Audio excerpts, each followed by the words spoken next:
Hi, and welcome to Watchmen on the Pod. Today we're going to continue our reading in Heroes of the Bible, a devotional by Joshua Cooley. It's 90 days, and we're just plugging away day by day. Hi, and welcome to day 18. But first, let's go back to the battle plan from the day before, which should have been day 17. All right. Battle plan. Memorize 2 Corinthians 12:9 and say it as a prayer to God. As a reminder, that is, the Lord said, "My grace is all you need. My power works best in weakness, so now I am glad to boast about my weakness so that the power of Christ can work through me." 2 Corinthians 12:9. All right, let's wrap up with Moses, because we're going to have a new hero tomorrow. All right, so a true hero for God, loves God and hates sin. Loves God and hates sin. The hero's tale. Was Moses dead? Question mark. Did he fall into a pit? Question mark. Did he get attacked by a pack of angry squirrels? Question mark. Did he hop on a camel and head for the nearest beach? Question mark. Nobody knew. In Exodus 32, the people of Israel had no idea what had happened to their leader. 40 days earlier, God had called Moses up Mount Sinai to receive the 10 Commandments and other laws for the nation. But there had been no sign of Moses since. The Israelites grew impatient, so they asked Aaron to make a golden calf idol for them to worship, just like they saw when they were in Egypt. It was a terrible request because God had told them, number one, they must only worship him, and number two, they must not make any images to represent him. By this time, Moses, who, yes, was still alive, had started down the mountain. But when he heard loud noises like a party from below, he looked down and saw the people worshiping the calf.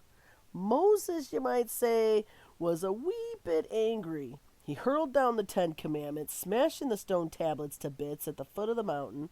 He then rushed to the golden calf, crushed it into powder, mixed the powder with water, and forced the Israelites to drink it. After that, he had 3,000 of the idolaters killed.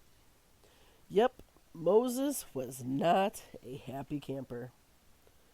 Message from headquarters. Hate what is wrong, hold tightly to what is good.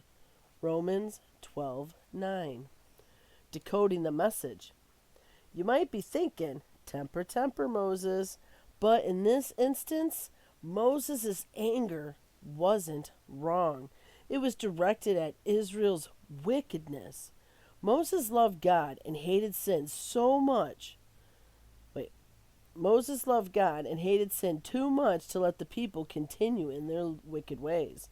We should follow Moses' example. No, we're not talking about smashing things into pieces or forcing your friends to drink bitter water.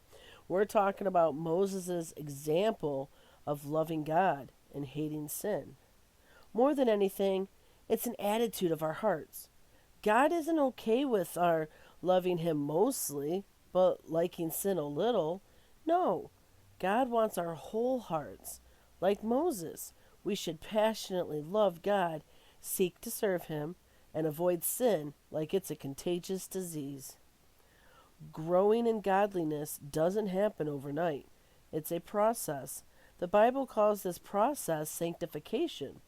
We're not always going to do it perfectly, but as we grow to love God more and more, our desire to sin will become less and less. Battle plan. Identify a sin you really struggle with. Maybe it's lying, or being selfish, or calling other people names. Then pray that God would give you the strength to overcome it. Now, sneak peek, sneak peek. Tomorrow we are going to go and start a hero that this hero who, the hero who captained Israel's first army. That's who this is. So tomorrow I'll give you the answer when we start it, but until then, have a good night.